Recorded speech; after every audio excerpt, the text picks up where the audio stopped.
యేసుక్రీస్తు మాదిరిని అనుసరించడమే దేవుడు మనం రక్షించడంలో ఆయనకున్న అంతిమ లక్ష్యం అని మనం చూసాం. ఆయన స్వరూపంలోనికి మనం తేబడ్డమే మన లక్ష్యం కూడా అయ్యి ఉండాలి. అందుచేత భక్తి అంటేనే క్రీస్తును పోలి నడవడం. క్రైస్తవ్యం అంటేనే క్రీస్తు వలె జీవించడం. అంతకంతకు క్రీస్తు స్వరూపం మనలో ఏర్పడుతూ ఉండగా అంతిమంగా మనం క్రీస్తును పోలి ఆయన ఎదుట మనం నిలబడతాం. కాబట్టి క్రీస్తు యేసు మాదిరిని మనం ఏ విషయాల్లో అనుసరించాలో మనం చూస్తూ ఉన్నాం. ఈరోజు మరొక క్రీస్తు లక్షణాన్ని మనం అనుసరించవలసిన దాన్ని చూద్దాం. మత్తయి 11:29 యేసు క్రీస్తు తన గురించి తానే ఈ మాటలు చెప్పాడు. ఆయన అన్నాడు, నేను సాత్వికుడను, దీన మనస్సు గలవాడను గనుక మీ మీద నా కాడి ఎత్తుకుని నా ఇద్దరు నేర్చుకున్నాడు, అప్పుడు మీ ప్రాణములకు విశ్రాంతి దొరుకును. ఎలానగా నా కాడి సులువుగాను నా భారము తేలికగాను ఉన్నది. ప్రభు ఎవరు అంటే సాత్వికుడు. మీరు చెప్తారా సాత్వికత అంటే ఏంటో అర్థం? సాత్వికం అంటే ఏంటి అసలు? చాలాసార్లు సాత్వికం అంటే దీనత్వం అనుకుంటాం. కానీ ప్రభు సాత్వికుడను దీన మనసు గలవాడనని రెండుగా చెబుతూ ఉన్నాడు కదా. మీక్నెస్ అంటాం ఇంగ్లీష్లో. ఏంటి సాత్వికం అంటే అర్థం? ఒక చక్కని నిర్వచనం నేను విన్నాను. అది వాక్యానుసారం అనిపించింది. సాధారణంగా సాత్వికులు అంటే గొర్రె అలాగా మౌనంగా, ఎవరి మీద తిరగబడకుండా, లేకపోతే ఎవరి మీద దాడి చేయకుండా, ఎవరికి హాని చేయకుండా, మృదువుగా అన్నిటిని సహిస్తూ ఓర్చుకుంటూ ఉండడం అనుకుంటాం. కానీ సాత్వికానికి రెండు పార్శ్వాలు ఉన్నాయి. నాణానికి రెండు పక్కలు ఉన్నట్టు సాత్వికానికి రెండు పక్కలు ఉన్నాయి. అదేంటంటే ఈ నిర్వచనం మొదట చెప్పండి. సాత్వికం అంటే సొంత కారణాలకైతే పూర్తి సహనం, దేవుని కొరకు, సత్యం కొరకు, నీతి కొరకైతే ఆగ్రహమే, రోషమే, పౌరుషమే, ప్రతిదండనే. మళ్ళీ చెప్తాను చూడండి. సాత్వికం అంటే స్వంత కారణాలకైతే పూర్తి సహనం, దేవుని కోసం, నీతి కోసం, వాక్య సత్యం కోసం అయితే మాత్రం ఆగ్రహమే, రోషమే, పౌరుషమే, ప్రతిదండనే. మీరు చెప్పండి, బైబిల్లో ఎవరెవరిని సాత్వికులని పిలవడం జరిగింది? ఇక్కడ మనం చూస్తున్నాం, క్రీస్తు తానే సాత్వికుడను అన్నాడు కదా. ఇంకెవరైనా బైబిల్లో సాత్వికులు ఉన్నారా అంటే మనకు తెలుసు, మోషే మిక్కిలి సాత్వికుడు అని పిలువబడ్డాడు. కాబట్టి మోషే జీవితంలోనూ యేసుక్రీస్తు జీవితంలోనూ సాత్వికం అంటే ఏంటో మనం చూద్దాం. దానికంటే ముందు ఇక్కడ రాయబడిన వచనాన్ని ఒకసారి ధ్యానం చేసుకుందాం. 2వ కొరింథీ పత్రిక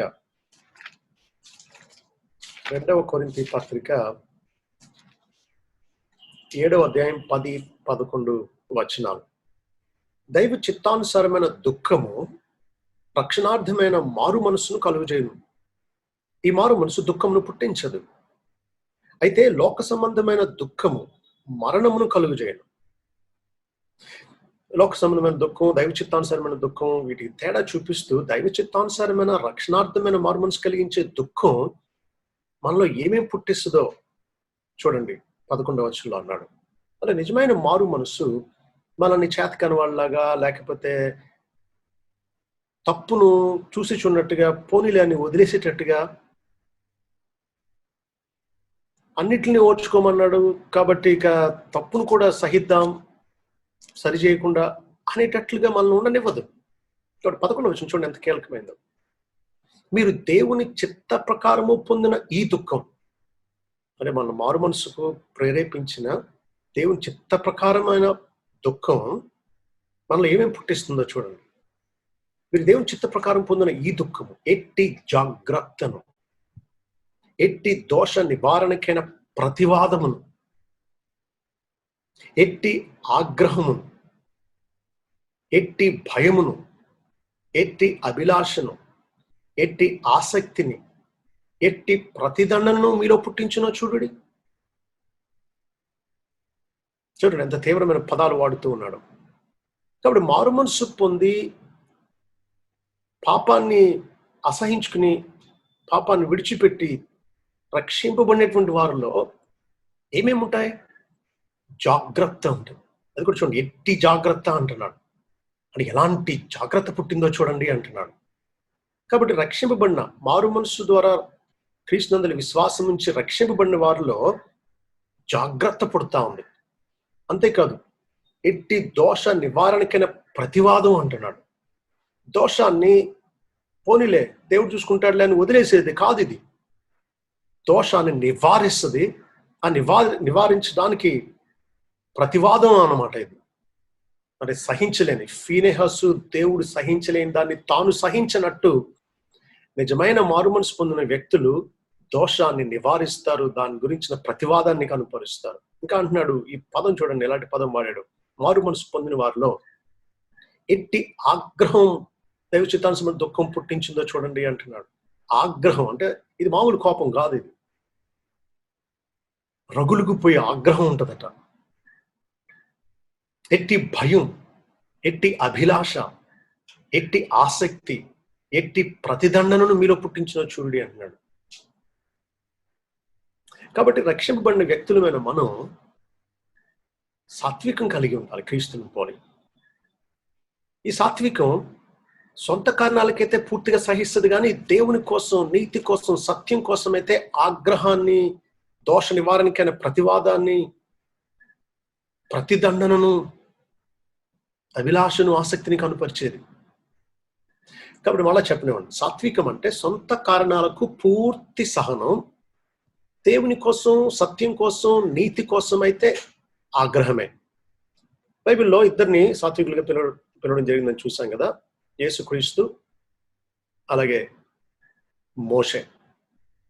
చూడండి వీరి జీవితాల్లో సాత్వికం అనేది ఎలా మనం గుర్తించవచ్చో. మోషే తనకు నచ్చింది ఇథియోపియా స్త్రీని చేసుకున్నాడు. నల్లజాతి అమ్మాయి ఉండొచ్చేమో, సంసారం చేసేది తనకి ఇష్టమైంది చేసుకున్నాడు. అంతే. అహరోను, మిరియాములు సనగడం మొదలుపెట్టారు.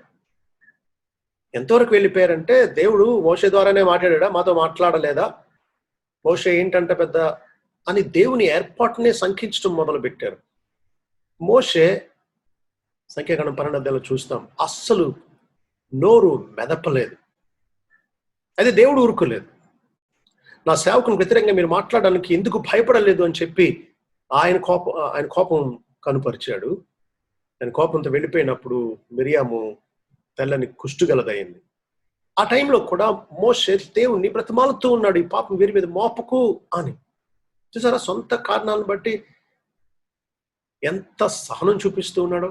ఇదే మోషే సీనాయి పర్వతం నుంచి దేవుడు తన స్వహస్తాలతో చెక్కినటువంటి 10 ఆజ్ఞలు గల రాతి పలకలను తీసుకొస్తూ ఉన్నాడు. క్రింద చూస్తే ఇశ్రాయేలీయులు 40 రోజులు మోషే కనబడలేదని చెప్పి వారు బంగారంతో దూడను చేయించుకుని దాని చుట్టూరు తిరుగుతూ, గంతులు వేస్తూ, బలులర్పిస్తూ, సామూహిక వ్యభిచారం చేస్తూ దేవత పూజల్లా చేస్తున్నారు. అంతే. ఎంత సాత్వికుడైన మోషే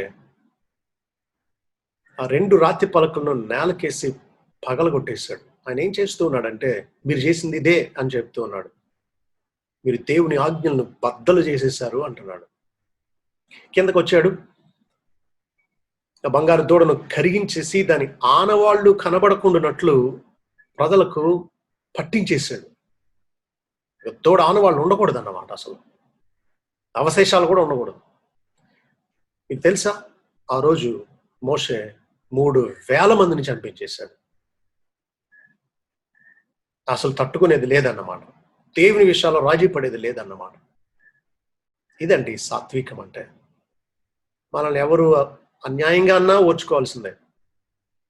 దేవుని సత్యాన్ని, దేవుని నీతిని వక్రీకరిస్తే మాత్రం వాళ్ళు ఎంతటి వాళ్ళైనా సరే మనం ఆగ్రహాన్ని, ప్రతిదండనను, దోష నివారణకైన ప్రతివాదాన్ని కనపరచాల్సిందే. యేసుక్రీస్తు గురించి చూడండి. ఆయనలో సాత్వికం. ఆయనను సిలువకు అన్యాయంగా మేకులతో వేలాడదీస్తూ ఉన్నారు. కొర్రాలతో కొట్టారు, ఉమ్మి వేశారు, ఆయనను అవమానపరిచారు, ఆయన హేళన చేస్తూ ఉన్నారు. అన్యాయపు తీర్పులు, 6 రకాల అన్యాయపు తీర్పులు తీర్చారు. నోరు మెదపలేదు ఆయన. మీరు చూడండి, వదకు తేబడిన గొర్రె పిల్ల మౌనంగా ఉన్నట్టు ఆయన మౌనంగా ఉన్నాడట. మీకు తెలుసా, మేకల్ని వధిస్తూ ఉంటే అవి అరుస్తాయి. గొర్రెలు వధిస్తూ ఉన్నా కనీసం బాధతో అరవండి. కనీసం బాధతో.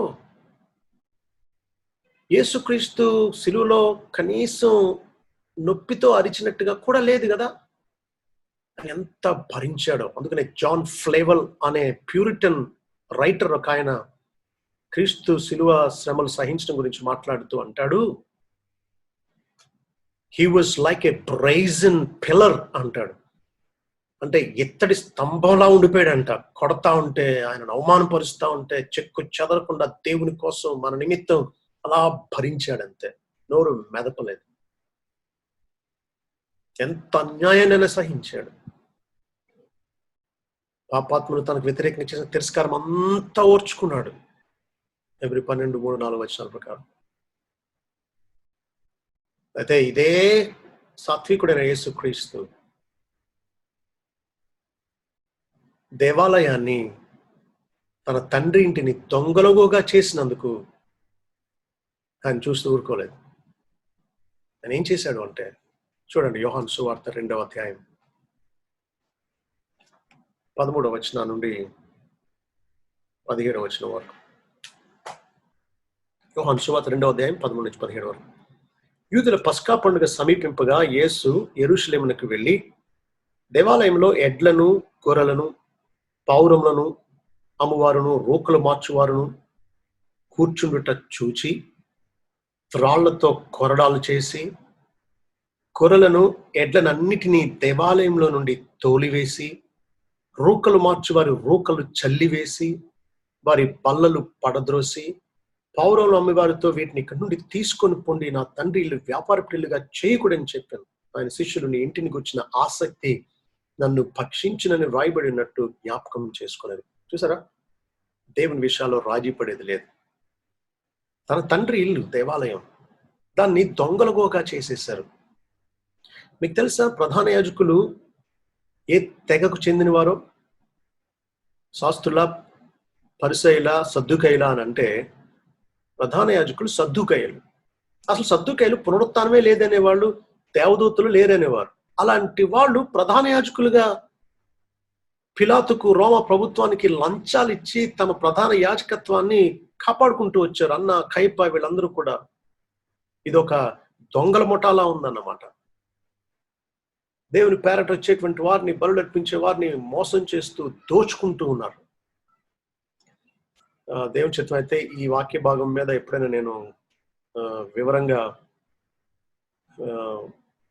బోధిస్తాను. ఒక్కొక్క విషయం మీరు వింటే మీకే కోపం వస్తుంది అన్నమాట. ఒక్క విషయం చెప్పనివ్వండి. దాదాపు జోసెఫస్ అనే చరిత్రకారుడు చెప్పిన మాటను బట్టి పస్కా పండుగ టైం కట దాదాపు 25 లక్షల మంది యూదులు ఆయా దేశాల చెదరిపోయిన వారు యెరూషలేంకి వచ్చేసేవారట. 25 లక్షల మందికి ఆ ఊరు ఆతిథ్యం ఇచ్చి, లేకపోతే ఆ ఊర్లో మీరు ఊహించండి ఎటువంటి బిజినెస్ జరుగుంటుందో. అంతమంది పస్కా పండుగకు వచ్చినందుకు ఈ సద్దుకయ్యులు వాళ్ళని దోచుకోవడానికి దాన్ని క్యాష్ చేసుకునేవారట. ఎలా అంటే, ఒక గొర్రెను బలి ఇవ్వాలి అంటే యాజకుని దగ్గర ఉండేటువంటి ఎగ్జామినర్స్ అంటాం, పరీక్షించే వాళ్ళు ఉంటారు. ఆ గొర్రెకు అంగవైకల్యం కానీ, చర్మ వ్యాధి కానీ, ఏదైనా లోపం ఉంటే అది బలి అర్పింపబడడానికి తగదు. కాబట్టి పరీక్షించి దాన్ని డిస్క్వాలిఫై చేసేవారు. అయితే ఈ సద్దూకయ్యులు దేవాలయం యొక్క ఆవరణంలో అమ్మేటువంటి వారి తాలూకు మనుషులు అమ్మే గొర్రెను కొనాలంటే బయట మార్కెట్ కంటే చాలా రేట్ ఎక్కువ ఉండేది. కాబట్టి ఎవరైనా బయట నుంచి కొనుక్కొచ్చారనుకోండి, అది ఎంత మంచిదైనా సరే వాళ్ళ దగ్గర కొనలేదు కాబట్టి, వాళ్ళకి లాభం రాలేదు కాబట్టి, ఇది బలి అర్పించడానికి లోపంతో కూడింది, ఇది డిస్క్వాలిఫైడ్ అని నిరాకరించేవారట. కాబట్టి తప్పనిసరి పరిస్థితుల్లో రేట్ ఎక్కువైనా సరే అక్కడే కొనాల్సి వచ్చేదట. పేదవాళ్ళు, గొర్రెను అర్పించలేని వాళ్ళు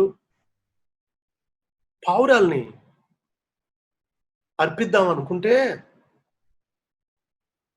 మీరు ఊహించలేరన్నమాట, బయట రేటుకిని దేవాలయంలో రేటుకిని. బయట జత పావురాలు 40 రూపాయలకు అమ్ముతున్నారు అనుకోండి బయట. లోపల ఎంతకు అమ్మొచ్చు? నిజానికి ఎక్కడెక్కడి నుంచో వచ్చారు. తర్వాత పేదవాళ్ళు గొర్రెను అర్పించలేకపోతున్నారు. అందులోనూ దేవుణ్ణి ఆరాధించడానికి వచ్చారు కాబట్టి వీళ్ళు బల్క్‌లో కొని బయట కంటే ఇంకా తక్కువకి అమ్మాలి. కానీ వీళ్ళు దొంగలు కదా! బయట 40 రూపాయలైతే వీళ్ళు మందిరంలో బయట కొనుక్కొచ్చిందేమో లోపం ఉందని చెప్పి నిరాకరించేవారు కాబట్టి తప్పనిసరి పరిస్థితుల్లో లోపలే కొనాల్సి వచ్చేది. లోపల ఎంతకు అమ్మేవారో తెలుసా? మహా దుర్మార్గులు లాభం వేసుకుంటే డబల్ వేసుకుంటారండి. 40 రూపాయలు 80 రూపాయలకి అమ్మేస్తారు. కానీ వీళ్ళు ఎంతకు అమ్మేవారో తెలుసా? 750 రూపాయలంట. అంటే దాదాపు 19 రెట్లు, 20 రెట్లు అన్నమాట. ఇక ఊహించండి, బలి అర్పించడానికి వచ్చినటువంటి వాళ్ళు బయట రేటు లోపల రేటు తెలిసేటువంటి వాళ్ళు ఇక వాళ్ళు యథార్థంగా దేవుని ఎలా సేవిస్తారు? తిట్టుకుంటా అసహనంతో ఏంటి ఇక్కడ ఇంత అన్యాయం జరుగుతుందనే అలాంటి ఇబ్బందితో దేవుని యథార్థంగా మనసారా ఎలా స్తుతించగలరు? కాబట్టి ఆ దేవాలయం అనేది దొంగల గుహగా చేసేశారు. దొంగల గుహలో ఏం జరుగుతుంది? దొంగలు దాక్కుంటారు. దొంగలు వాళ్ళ దొంగతనానికి సంబంధించిన కుట్రలు పన్నుతారు. అంతేకాదు దొంగతనం చేసుకొచ్చిన దాన్ని పంచుకుంటారు ఆ గుహలో. అలా ఉంది దేవుని ఇల్లు. మరి ఆ దేవుడు దిగొస్తే ఊరుకుంటాడా? కొరడా చేశాడు. తానే చేశాడట. శిష్యుల సహకారం లేదు, భటుల సహకారం లేదు. సింగిల్ హ్యాండెడ్‌గా ఆయన ఎంత ఆగ్రహాన్ని కనపరిచాడో. తోలేశాడు అంతే. గొర్రెల్ని, ఎడ్లని అన్నిటిని కూడా. కొరడా చేసింది మీరు గమనించండి. నేను గూగుల్‌లో చాలా పిక్చర్స్ చూశాను. కొరడా చేసింది మనుషులను కొట్టడానికి అన్నట్టు చూపించారు చాలామంది. నిన్న అన్నట్టు పెయింటింగ్స్ వేసేవాళ్ళకి కూడా బైబిల్ బాగా తెలిసి ఉండాలి. కొరడా చేసింది మనుషులను కొట్టడానికి కాదు, గొర్రెలను, ఎడ్లను పాలదోడానికి. రోకలు మార్చేవారి బల్లలు పడద్రోశాడంట. అసలు రోకలు ఎందుకు మార్చేవారో తెలుసా మీకు? రోకలు ఎందుకు మార్చారు? రోకలు అంటే ఏంటి అసలు? నాణేలు కదా! ఈ నాణేలను ఎందుకు మార్చాలి? ఎందుకు మార్చాలంటే ఆ రోజుల్లో రోమా ప్రభుత్వ అధికారం క్రింద ఉన్నారు ఇశ్రాయేలీయులు. రోమీయులు, రోమా సైన్యం యెరూషలేములో కాలు మోపడమే తట్టుకోలేకపోతున్నారు. ఇక వాళ్ళు వాడవలసిన నాణేలు, కరెన్సీ లేకపోతే ఈ నాణేలు రోమా చక్రవర్తి యొక్క ముఖరూపం, చేవ్రాత ఉండేది సంతకం. కాబట్టి యూదులు ఏమనుకునేవారంటే ఆ నాణేల మీద ఉండే రోమా చక్రవర్తి యొక్క రూపం విగ్రహం. ఇలాంటి దాన్ని తీసుకొచ్చి కానుక పెట్టెలో వేయకూడదు అని చెప్పి స్థానిక నాణాల్లోనికి మార్చుకునేవారు. ఓకే, మంచిదే. మరి అలా మార్చుకోవడానికి కూడా వచ్చినటువంటి వాళ్ళ దగ్గర కూడా డబ్బు చేసుకునేవారు అన్నమాట వీళ్ళు దుర్మార్గంగా. ఇప్పుడు డాలర్ రేటు 75 రూపాయలు, 76 రూపాయలు ఉందండి. మనం 76 రూపాయలు ఇస్తే డాలర్ ఇవ్వాలి మనకి. కానీ మనం అమెరికా వెళ్ళినప్పుడు మనకు డాలర్స్ కావాలని చెప్పి ఇలాంటి దొంగలు 200 ఇస్తేనే కానీ $1 ఇవ్వనన్నట్టు ఉంటే ఎలా ఉంటుంది ఆలోచించండి. అంత నిర్దాక్షిణ్యంగా, క్రూరంగా దోచేసుకునేవారు అన్నమాట. కాబట్టి ప్రభు ఆ బల్లలు పడద్రోసి చిల్లర ఆయన చల్లివేశాడంట. అయితే చూడండి, మన కోపానికి ప్రభు కోపానికి ఎంత తేడా ఉంటుందో. మన కోపం స్వార్థపూరితమైంది. మన కోపంలో ఏం చేస్తామో అర్థం కానంత సమయం పోగొట్టుకుంటాం. కానీ ప్రభు ఎంత గొప్పవాడో చూడండి. గొర్రెలను, ఎడ్లను తోలివేశాడంట.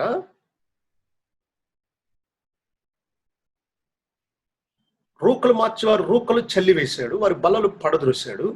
గొర్రెలు, ఎడ్లు ఎక్కడికో వెళ్ళిపోవు. చల్లివేసినా ఈ చిల్లర పోగు చేసేసుకోవచ్చు. కానీ పావురాల్ని ఎగరవేసేసి ఉంటే వాళ్ళు మాకు నష్టం చేశావు, బయటికి వెళ్ళిపోమంటే వెళ్ళిపోతాం కదా, ఇప్పుడు పావురాలు ఎవరు తెచ్చిస్తారు అని అంటారు కదా. కాబట్టి అంత ఆగ్రహంలో కూడా ఆయన ఏం చేశాడో చూడండి. పావురంలో అమ్మవారితో వీటిని ఇక్కడ నుండి తీసుకొని పొండి అన్నాడట. మనమైతే ఏదైనా కోపం వచ్చిందంటే అన్నం ఇష్టం లేకపోతే ఇసిరేస్తాం. ఆ అన్నం అంత కింద పడిపోద్ది, ఇంకొకరు తినడానికి కూడా పనిచేయదు. అలా నష్టం చేస్తాం. మన కోపం స్వార్థపూరితమైంది ఎక్కువ శాతం. అయితే ప్రభు కోపం, ప్రభు ఆగ్రహం, నీతిని గురించిన ఆగ్రహం ఎలాంటిది అంటే ఎవరికి నష్టం చేయడు. అక్రమస్తులను గెంటి వేస్తాడంతే. కాబట్టి ఇంత సంయమనంతో కూడినటువంటి దేవుని చిత్తానుసారమైన ఆగ్రహం, రోషం, పౌరుషం దేవుని విషయాల్లో కనపరుస్తున్నాడు యేసుక్రీస్తు. కాబట్టి ప్రభువుని వెంబడించాలి, ప్రభువుని అనుకరించాలి అనుకునే మనం అందరం కూడా ప్రభు దగ్గర సాత్వికాన్ని నేర్చుకోవాల్సిందే. కాబట్టి గమనించండి, మనల్ని ఎవరన్నా తిట్టారు, కొట్టారు, మన ఎవరన్నా తీసేసుకున్నారు, మనకు అన్యాయమే చేశారు, సహిద్దాం. కానీ మనం ఎలాంటి వాళ్ళం అంటే, నేను తప్పు చేసినప్పుడు పడతాను, అన్యాయంగా అంటే ఊరుకున్నది లేదంటాం మనం. కానీ సాత్వికం అంటే న్యాయంగా అన్నేవండి, అన్యాయంగా అన్నేవండి, పూర్తిగా సహించాలి. ప్రభుని సిలువ వేసినప్పుడు ఆయన కిక్కురుమనలేదు, బాధతో కూడా అరవలేదు, మౌనంగా ఉండిపోయాడు అంతే. దేవుని విషయాల్లో మాత్రం కొరడా చేసి, గెంటి వేసి, తోలి వేసి, చల్లి వేసి తీసుకుని పోండి అన్నాడు. కాబట్టి మనం సాధారణంగా ఏం చేస్తామంటే, మనల్ని ఎవరన్నా ఏమన్నా అన్నా అంటే ఊరుకోం, అసలు వాళ్ళ అంతు చూస్తాం. దేవుణ్ణి, సత్యాన్ని, నీతిని, న్యాయాన్ని వక్రీకరిస్తే మనకు అసలు పట్టదు. నాకెందుకు లేదు, దేవుడు చూసుకుంటాడులే అంటాం.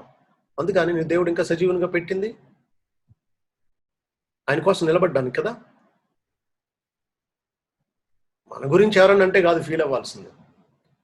దేవుని నీతిని వక్రీకరిస్తూ, దేవుని వాక్యాన్ని తప్పుడుగా బోధిస్తూ, ప్రజలను దారి తప్పిస్తూ, వాళ్ళ రాజ్యాలు కట్టుకుంటూ దేవునికే ప్రజలను దూరం చేస్తా ఉంటే నాకెందుకులా అంటావా? అదే సాత్వికం. మన ఆంధ్రాలో మరీ ఎక్కువైపోయింది. దేవుని నామంపేట జరిగే పరిచర్యను లాభాపేక్షతో చేసేది. దుర్బోధకులు ఎక్కువైపోయారు. భక్తిని చులకన చేసేసి అమ్ముకుంటున్నారు అంతే. నిజానికి యేసుక్రీస్తు ఈ రోజుల్లో స్థానిక సంఘాలకు వస్తే కొరడాతోనే రావాలి.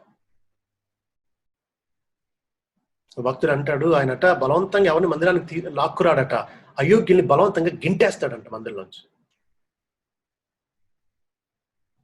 మన స్థానిక సంఘానికి ఆయన వచ్చినప్పుడు ఆయన సంతోషించి, ఇది నా తండ్రి ఇల్లు అన్నట్టుగా ఆనందించేటట్టుగా ఉండాలి. కాబట్టి మనల్ని ఎవరన్నా ఏమన్నా అన్నా అన్యాయంగానే అన్నామండి, పూర్తిగా సహిద్దాం. దేవుని విషయాల్లో, సత్యం, నీతి విషయాల్లో మాత్రం ఆగ్రహాన్ని, రోషాన్ని కనపరుద్దాం. ఇదండి సాత్వికం అంటే. ప్రభు అన్న మాట మరొకసారి జ్ఞాపకం చేసుకుందాం. నేను సాత్వికుడను మనస్సు గలవాడు కనుక మీ మీద నా కాడి ఎత్తుకుని నా ఇద్దరు నేర్చుకున్నది, అప్పుడు మీ ప్రాణములకు విశ్రాంతి దొరుకును అన్నాడు. కాబట్టి ఆయన కాడి ఎత్తుకుని ఆయన దగ్గర నేర్చుకుందాం, ఆయన వల్ల జీవించడం నేర్చుకుందాం. ఆయన వల్ల ఏ విషయాలు సహించాలో ఆ విషయాలు సహిద్దాం, ఏ విషయాల్లో సహించకూడదో ఆ విషయాల్లో సహించకుండా ఉందాం. కాబట్టి సహనం ఉండాలా ఉండకూడదా అంటే ఏమంటారు? ఉండాల్సిన విషయాల్లో ఉండాలి, ఉండకూడని విషయాల్లో సహనం ఉండకూడదు. కొన్ని సహించాలి, కొన్ని అస్సలు సహించకూడదు. సొంత కారణాలకైతే పూర్తి సహనం, దేవుని కోసం అయితే ఆగ్రహం. ఇది సాత్వికం. దేవుడు క్రీస్తును పోలిన ఇలాంటి సాత్వికాన్ని మనకును అనుగ్రహించును గాక.